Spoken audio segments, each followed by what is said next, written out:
अभी आपको अहम खबर से आगाह करते चलें। गुज्जर नाला अरोंगी नाला अमल दरामद केस, वजीर आला सिंध के खिलाफ तौहीन अदालत दरख्वास्त की समाअत। वजीर आला Sindh Murad Ali Shah supreme court registry पहुंच गए। वजीर आला सिंध की गैर रस्मी गुफ्तगू तौहीन अदालत लगती है तो कोई बात नहीं, अदालत में रिपोर्ट जमा ना करवाने का एतराफ़ करता हूँ, अदालत से माजरत करेंगे। वज़ीर आला सिंध मुराद अली शाह का कहना है, मुतासरीन के हवाले से अमल दरामद किया है, जो काम करने थे कर लिए, वफाकी हुकूमत के मुकाबले में बहुत ज़्यादा अमल दरामद किया है। मुराद अली शाह का कहना है, अगर तौहीन अदालत लगनी है तो इस वक्त की वफाकी हुकूमत पर लगाई जाए, जिन्होंने हमें 36 अरब रुपए देने का वादा किया लेकिन बाद में मुकर गए। मजीद मुराद अली शाह ने मीडिया से बातचीत करते हुए क्या कहा, आइए हम आपको सुनवाते हैं। अदालत के लिए बड़ा एहतराम है, मगर सर कंप्लायंस नहीं हो सकी ना, ये इशू है। कंप्लायंस हुई है सर, रिपोर्ट्स कोई हुई है, वो मैं बता दूंगा। रिपोर्ट्स कोई सबमिट नहीं हुई, कोर्ट ने ये भी कहा है कि कोर्ट ने ये कहा है, जरूर उसके लिए माजरत करेंगे हम कि रिपोर्ट सबमिट नहीं कर सकी गवर्नमेंट, लेकिन कंप्लायंस हुई है। अल्लाह ताला का शुक्र है कि वफाकी हुकूमत जो उस वक्त की थी उसके मुकाबले में बहुत ज़्यादा कंप्लायंस हुई। अगर तौहीन अदालत लगनी चाहिए उस वफाकी हुकूमत को लगनी चाहिए, जिन्होंने कमिट किया था कि वो ये घर बनाएंगे। 36 अरब रुपए अप्रूव भी किए थे और फिर मुकर गए, अब तो पैसे लेंगे। अच्छा, कितने लोगों को बहाल करवाया? आज सुप्रीम कोर्ट की तरफ से एक एप्लीकेशन लगी थी कंटेम्प्ट की, और उसमें मुझे नोटिस आया था, मुझे चीफ सेक्रेटरी साहब को, मेयर साहब को, कमिश्नर साहब को, हम सब कोर्ट के हुक्म पे हाज़िर हुए और उसमें दो इश्यूज डिस्कस। इशू एक था जो गुज्जर, महमूदाबाद और औरंगी नाले के डिस्प्लेस्ड पर्सनस थे, उनके बारे में थी बात। और हमने सबसे पहले तो कोर्ट को यकीन दिलाया कि हमारी हुकूमत बड़ी ये बोनाफाइड कहते हैं, बोनाफाइड अच्छी नीयत से इस मसले को हल करने के लिए पहले दिन से कोशा है। हम तो कम से कम हमारी पार्टी का ये नस्बुल है कि लोगों को डिस्प्लेस नहीं करना चाहिए। और आपको पता है, ये मैंने कोर्ट को ये भी बताया कि मुझे अपनी लीडरशिप से कभी नाराज़गी होती तो इसी बात पे होती कि लोगों के घर से छत ना छीने, लेकिन ये कई वजूहत थी, मैं उस डिटेल में नहीं जाता कि ये 3 नालों के ऊपर इंक्रोचमेंट हटानी पड़ी। हुकूमत ने सिंसियरली काम किया।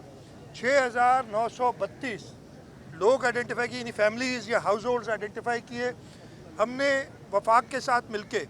उस वक्त वफाक ने तो सारा जिम्मा खुद ले लिया था, कहा था हम 36 अरब रुपए की उन्होंने स्कीम बनाई, और ये मैंने कोर्ट को सारा बताया, और कहा कि जी हम जो डिस्प्लेस पर्सनस हैं उनको फ्लैट्स बना के देंगे, और उसमें उन्होंने ECC में 36 अरब रुपए की स्कीम भी अप्रूव की।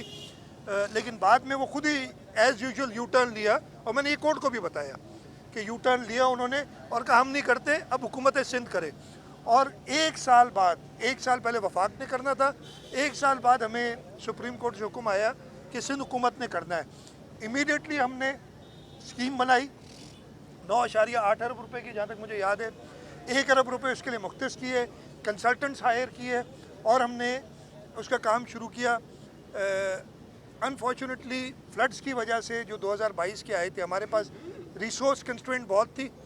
इसको देखते हुए हमने कहा था कोर्ट को कि हम अपने पैसों से करेंगे, लेकिन हमारे पैसे, मैंने आइन का आर्टिकल 118 पढ़ के सुनाया, तो ये नहीं कि उस शख्स को अपना ना मिले प्लॉट, तो हम प्लॉट के पैसे, दूसरा ऑप्शन थे प्लॉट और कंस्ट्रक्शन के पैसे, हम दोनों देने के लिए तैयार हैं, ताकि ये लोग अपने घर बना सकें या घर जिन्होंने बना लिए हैं उनको बेहतर कर सके।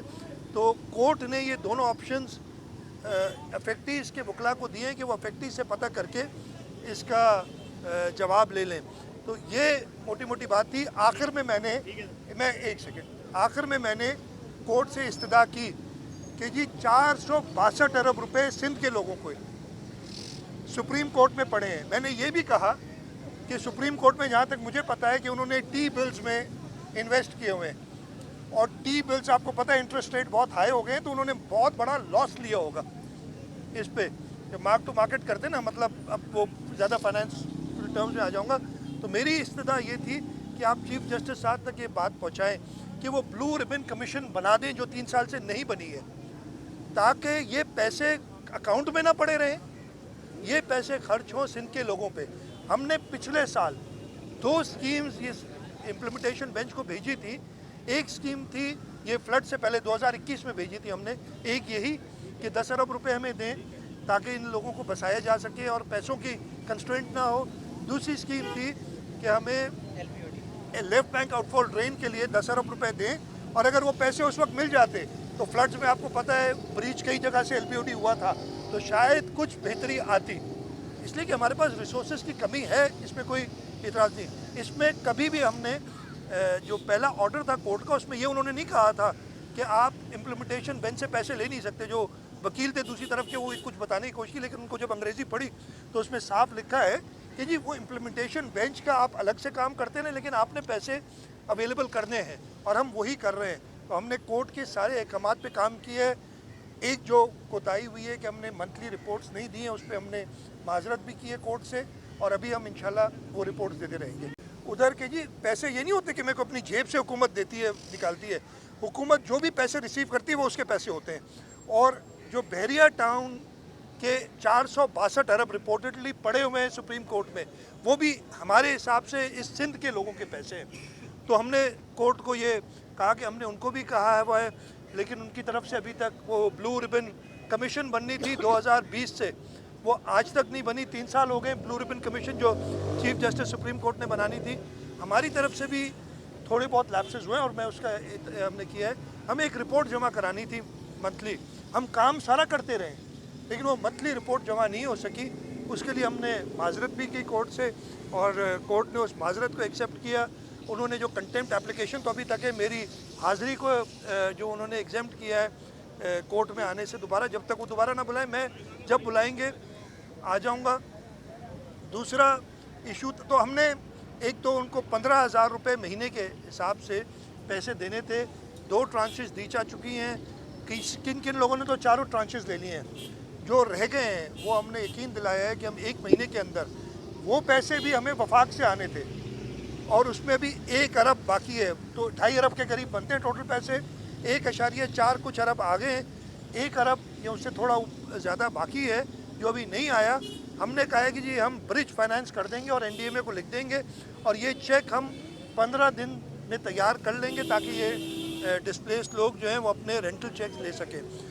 जो घर बनाने की बात है, हमने 2 ऑप्शंस कोर्ट के सामने पेश किए जो कोर्ट ने जो अफेक्टिव्स थे उनके वकला को दिए। एक ऑप्शन ये था कि हम एक प्लॉट दे दें 80 गज़ का और कंस्ट्रक्शन के पैसे दे दें, वो खुद बनाए अपना घर। उसमें हमने खुद बताया कि हमारे यहाँ मसला ये होता है कि हम अलॉट तो कर देते हैं लेकिन कराची के ज़मीनों पे, बल्कि पूरे पाकिस्तान में ज़मीनों पे ये मसले लिटिगेशन के होते हैं। नहीं, देखिए अब मुतमईन किया नहीं किया अदालत से पूछे। अदालत का ऑर्डर आगे, मेरी बात सुने, अदालत का ऑर्डर आगे, अदालत ने अप्रिशिएट किया है जो सारे स्टेप्स लिए हैं। ये मैं आपको बताता हूँ, मेरी पूरी बात सुन लें। अदालत ने अप्रिशिएट किया है और उन्होंने कहा कंटेम्प्ट अभी पड़ी है, ये अभी फाइनल क्लोज नहीं हुआ। मैं हाजिर हूँ जी कोर्ट के लिए, कोई इसमें अगर मुझे सुप्रीम कोर्ट बुलाती है तो मुझे कोई एतराज़ नहीं होता इस पर। हम ऑलरेडी कर चुके हैं, जुलाई 2021 में किया। हम दोबारा एक अर्जेंट एप्लीकेशन, हमें कोर्ट ने कहा है कि आप अर्जेंट एप्लीकेशन डालें, हम वो कर रहे हैं। ये एक तो कोर्ट के, लेकिन हमारी सिंध हुकूमत की और पाकिस्तान पीपल्स पार्टी की गवर्नमेंट किसी के घर से छत नहीं छीनना चाहती, चाहे वो और जगह पे भी है ना। हमने सक्खर में भी जो डिस्प्लेस लोग थे उनको जगह दी है, ठीक है, कराची में भी दे रहे हैं। इस वक्त फ्लड्स में जो लोगों की घर तबाह है उनको भी, हम कभी भी किसी के घर से छत नहीं छीनना चाहते। इसमें चाहे वो इंक्रोचर सही को, इंक्रोचमेंट को जस्टिफाई नहीं कर रहा हूँ, लेकिन किसी के घर से छत छीनना, उसमें हमारे अपने व्यूज़ हैं पार्टी के। मैंने कोर्ट से कहा था कि अगर आप वो कागजात पढ़ लें तो शुरू के कागजात में है, जब प्राइम मिनिस्टर उस ज़माने के आए थे उन्होंने 1.1 ट्रिलियन का पैकेज दिया और उन्होंने कहा कि इन सब डिस्प्लेसीज के लिए हम नेशनल पत्नी हाउसिंग अथॉरिटी की तरफ से, नया पाकिस्तान हाउसिंग अथॉरिटी की तरफ से घर बना के देंगे। 1 साल तक वो कहते रहे और 1 साल बाद वो मिनट्स मौजूद हैं उनके, एक वफाकी वजीर मीटिंग में कहते हैं घर तो हम बनाएंगे, फ्री नहीं देंगे। ये हमने कब का फ्री देंगे, तो ये मिनट्स मौजूद है, ये इसमें कोई छुपी हुई बात नहीं है वो। लेकिन उनके यू टर्न तो मशहूर है।